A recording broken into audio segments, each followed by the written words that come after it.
శ్రీకృష్ణ పరబ్రహ్మణే నమః. శ్రీ గురుభ్యో నమః. శ్రీమద్భాగవత సంగ్రహము, సప్తమ స్కందము. హిరణ్యకశిపుడు తమ్ముడైన హిరణ్యాక్షుని చంపిన శ్రీహరిపై హిరణ్యకశిపుడు అగ్రహోదగ్రుడై తన సభామండపంలో చిందులు ద్రొక్కుతూ అక్కడున్న త్రిమస్తక, త్రిలోచన, శకుని, శంబర, నముచి, శతబాహు, హయగ్రీవ, పులోమ, విప్రచిత్తి మొదలైన ప్రముఖ దైత్య దానవులతో ఇలా అన్నాడు: మా తమ్ముని హతమార్చిన ఆ మాయావి వరాహం ఎక్కడ దాగి ఉన్న ఆచూకీ తెలుసుకుని రండి. విప్రులుండే ప్రదేశాలు, యజ్ఞాలు జరిగే ప్రదేశాలు ధ్వంసం చెయ్యండి. ఆ విష్ణువు అలాంటి చోట్లలోనే దొరుకుతాడు అని ఆదేశాలు ఇచ్చాడు. ఆ ప్రకారమే ఆ రాకాసి మూకలు గ్రామాలను, పుణ్యక్షేత్రాలను, ఆశ్రమాలను, తపోవనాలను ధ్వంసం చేశారు. గోవులను, బ్రాహ్మణులను, మునులను, సాధువులను హతమార్చారు. దేవతలు కూడా భయపడి ఎక్కడెక్కడనో దాక్కున్నారు. హిరణ్యకశిపుడు హిరణ్యాక్షుని భార్యలను, కొడుకులను ఓదార్చాడు. తన తల్లి అయిన దితి పుత్రశోకంతో కుమిలిపోతుంటే ఇలాగ ఆమెను ఓరడించాడు: తల్లి, తమ్ముడు మహాసూరుడు వీరస్వర్గాన్ని అధిష్ఠించాడు. నిన్ను వీరమాతను చేశాడు. పుత్రవియోగానికి నీవు శోకింపతగదమ్మా.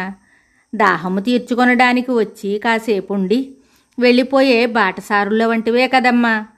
సంసారంలో ఈ జీవుల రాకపోకలు తన మాయాశక్తిచే లోకాలను ఆడించే ఆ పరమేశ్వరుని లీలలే కదమ్మా ఇవన్నీని. ఈ చావు పుట్టుకలు, శోకమోహాలు ఎట్లు క్షణికమైనవో ఒక సంఘటనతో వివరించే కథను చెప్తాను విను. ఉసీనర దేశంలో సుయజ్ఞుడనే రాజు ఉన్నాడు. అతడు యుద్ధంలో మరణించగా అతని రాణులు మిక్కిలి దుఃఖంతో విలపిస్తూ దహన సంస్కారానికి అడ్డంగా నిలిచారు. యముడు ఒక విప్రబాలుని రూపంలో వచ్చి ఇలా చెప్పాడు: దేహం ధరించిన ప్రతి వ్యక్తి పుట్టడం, గిట్టడం సహజం. ఈ చనిపోయిన వ్యక్తి గురించి చనిపోకుండా శాశ్వతంగా ఉండిపోయే వారిలాగా మీరు విలిపిస్తున్నారేమిటి? జీవి ఎక్కడ నుండి వచ్చిందో మళ్ళీ అక్కడికే వెళ్ళిపోతుంది. ఈ అనివార్య ఘటనను గురించి మీరు దుఃఖించతగదు. భగవంతుని అనుగ్రహం ఉంటే అడవిలో మృగాల మధ్యన ఉన్నను సురక్షితంగా ఉండవచ్చు. దైవానుగ్రహం లేకపోతే ఇంటిలో ఎంత భద్రంగా దాగి ఉన్నా ఆపద సంభవించవచ్చు. ఆ పరమేశ్వరుడే సకల జీవరాశులను రక్షించి, పోషించి నశింపజేసేవాడు. ఆయన తత్వం ఎవరికీ అర్థం కాదు. జీవులు తమ తమ కాలకర్మలకు వశులై నడిపింపబడుతుంటారు. కర్మానుబంధం ఉంటే సంయోగం కలుగుతుంది. ఈ సుయజ్ఞుని శరీరం ఇక్కడే ఉన్నది కదా, మరి మరణించిందెవరు ఆలోచించారా? దేహాన్ని ఆత్మ విడిచిపెట్టడాన్ని చావు అనుకుంటారు. ఆ చావు ఆత్మకు ఎప్పుడూ సంభవించదు. పతనమయ్యేది ఒక దేహము మాత్రమే. నశించే దేహాలతో ఏర్పడిన బంధాలు కూడా అంతమయ్యేవే. ఈ సత్యాన్ని గ్రహించలేక అజ్ఞానులు శోకిస్తారు. మీరు ఒక 100 సంవత్సరాలు ఇలాగే ఏడుస్తూ కూర్చున్నా ఈ సుయజ్ఞుడు లేచి కూర్చోడు అని చెప్పిన బాలకుని వాక్కులు విని సుయజ్ఞుని పరివారం తెలివి తెచ్చుకుని తమ కర్తవ్యం నిర్వహించారు. హిరణ్యకశిపుడు ఇంకా ఇలా చెప్పాడు: అజ్ఞానం చేత జీవులు నా వాళ్ళు, ఇతరులు అనే భేదభావం చూపుతారు, కానీ యథార్థం తెలుసుకుంటే అంతా ఒక్కటే కదా అని ఈ విధంగా తల్లిని, తమ్ముని, పరివారాన్ని ఊరడించాడు. హిరణ్యకశిపుడు త్రిలోకాధిపత్యాన్ని చేజెక్కించుకొని జరామరణాలను జయించాలనే కోరికతో మందర పర్వత సానువులకు పోయి ఘోరమైన తపస్సు చేయటం ప్రారంభించాడు. ఒంటికాలి బొటన వ్రేలిపై నిల్చుని 2 చేతులు పైకెత్తి ఆకాశంపైన దృష్టి నిలిపి కఠోరమైన దీక్షతో తపస్సు చేయసాగాడు. అతని శిరస్సు నుండి అగ్నిజ్వాలలు చెలరేగాయి. భూమండలం అదిరింది. సముద్రాలు అల్లకల్లోలమయ్యాయి. గ్రహ నక్షత్రాలు గతి తప్పి మాడిపోసాగాయి. ప్రాణికోటులు భయంతో తల్లడిల్లాయి. దేవతలు భీతి చెంది బ్రహ్మదేవుని శరణుజొచ్చారు. హిరణ్యకశిపుని తపస్సు విరమింపజేయమన్నారు. ఆ అసురునకు భయపడి పారిపోయి దాగుకున్న దేవతలు వాడు తపస్సుకు వెళ్ళిన తరువాత తిరిగి వచ్చి తమ తమ తావులను వశపరుచుకున్నారు. హిరణ్యకశిపుడు తాను అమరుడు, అజేయుడు కావాలని కోరుకొనవచ్చు. కనుక వరమిచ్చేటప్పుడు సావధానంగా యోచింపుమని వారు బ్రహ్మదేవుని వేడుకున్నారు. వారికి విధాత అభయమిచ్చి భృగువు, దక్షుడు మొదలైన పెద్దలను తీసుకుని మందర పర్వతం దగ్గరకు వెళ్ళాడు. హిరణ్యకశిపుడు 1000 దివ్య సంవత్సరాలు దేహధ్యాస లేకుండా తపోనిష్టలో మగ్నుడై ఉన్నాడు. అతని శరీరంలోని రక్తమాంసాలను చీమలు, కీటకాలు తినివేసి చుట్టూ పుట్టను పెట్టాయి. దానిమీద గడ్డి, వెదురు తుప్పలు మొలిచిన అతని శరీరకాంతి సూర్యరశ్మి వలె పైకి కనిపిస్తోంది. అది చూసి విధాత విస్మయం చెంది ఇలా అన్నాడు: ఓ దానవేంద్ర, ఇంకా నీ తపస్సు చాలించు. ఇంత ఘోరమైన తపస్సును ఇంతవరకు ఎవ్వరూ చెయ్యలేదు. నీ తపస్సునకు సంతసించాను.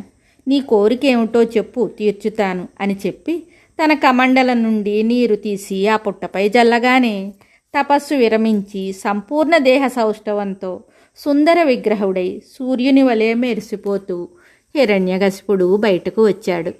వానికి శ్రీహరి శత్రువు కనుక బ్రహ్మదేవుడే ఆరాధ్య దైవము. అందుచేత బ్రహ్మదేవుని పాదాలకు శిరస్సుతో మ్రొక్కి ఆయనను అనేక ప్రియవచనాలతో స్తుతించి ఇలా అన్నాడు: ఓ సృష్టికర్త, నీ దర్శన భాగ్యముతోనే నా జన్మ పావనమైనది. వరాలనిస్తానన్నావని కోరుకుంటున్నాను, అనుగ్రహిస్తావని నమ్ముతున్నాను. ఓ దేవపితామహ, నేను ఈ ముల్లోకాలలో ఎక్కడికి వెళ్ళినా విజయమే కలగాలి. నీచే సృష్టింపబడిన ఏ ప్రాణి చేతనైనను నాకు చావు రాకూడదు. గాలిలో కానీ, నీటిలో కానీ, నింగిలో కానీ, నిప్పులో కానీ, నేలపై కానీ, ఇంట బయట కానీ, చీకటి వెలుగుల్లో కానీ, అస్త్రశస్త్రాలతో కానీ నాకు మరణం రాకూడదు.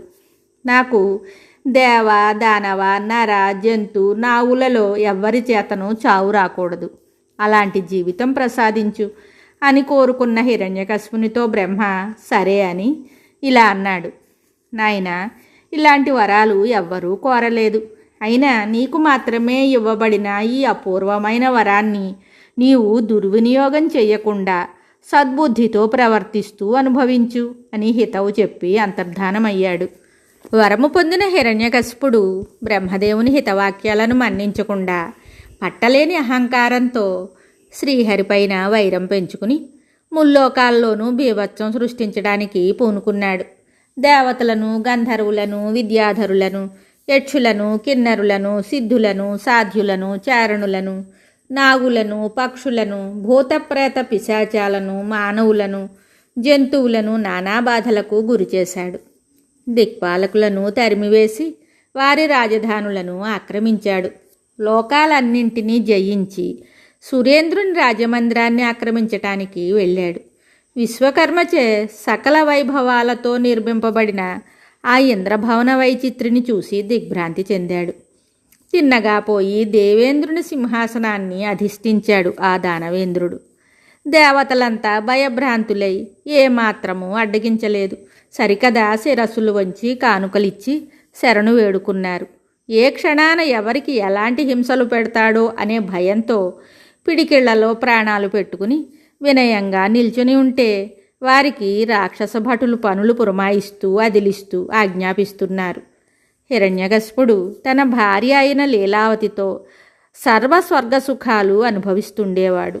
నేను అంటే నారదుడు, తుంబురుడు మా గానాలతో అతనిని సంతోషపెట్టేవాళ్ళం. యజ్ఞాలలో హవిర్భాగాలను దేవతలకు అందకుండా అంతా తానే తీసుకునేవాడు. హిరణ్యకశిపుని చండశాసనానికి భయపడి 3 లోకాల్లోనూ పాడి పంటలు సమృద్ధిగా లభించేవి. దున్నకుండానే భూములు పంటలనిచ్చేవి. అవసరమైనప్పుడే వర్షం కురిసేది. వృక్షాలు అన్ని ఋతువుల్లోనూ అన్ని రకాల పువ్వులు, పళ్ళు ఇచ్చేవి. రత్నరాసులు, సకల ఐశ్వర్యాలు సమృద్ధిగా ఉండేవి. ఏకైకనాథుడైన ఆ దానవరాజు అదుపులేని ఇంద్రియ భోగాలను అనుభవిస్తూ తృప్తి చెందక శాస్త్ర మర్యాదలను, వైదిక ధర్మాలను ఉల్లంఘించి నిరంకుశంగా శాసించటం మొదలుపెట్టాడు. రాక్షసులకు బానిసలుగా తయారైన దేవతలు, మహర్షులు మొదలైన వారంతా ఆహారము, నిద్ర మానుకుని ఈ రాక్షసుని పీడ నుండి తమను రక్షించమని శ్రీహరిని ప్రార్థించసాగారు. వారికి ఆకాశం నుండి ఇలా వినిపించింది: దేవతలారా, భయపడకండి. నాకు అంతా తెలుసు. ధర్మం తప్పినవాడు, వేదాలను నన్ను నిందించేవాడు, గోవులను, సాధు సజ్జనులను హింసించువాడు అచిరకాలంలోనే పతనమైపోతాడు.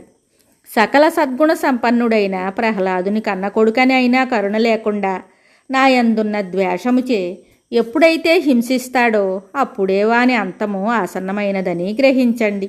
అంతవరకు ధైర్యము వహించండి, మీకు శుభము కలుగుతుంది అని భగవానుడు అభయమివ్వగా అందరూ ఆనందించారు. మిగతా కథ తరువాయి భాగంలో తెలుసుకుందాము. శుభం.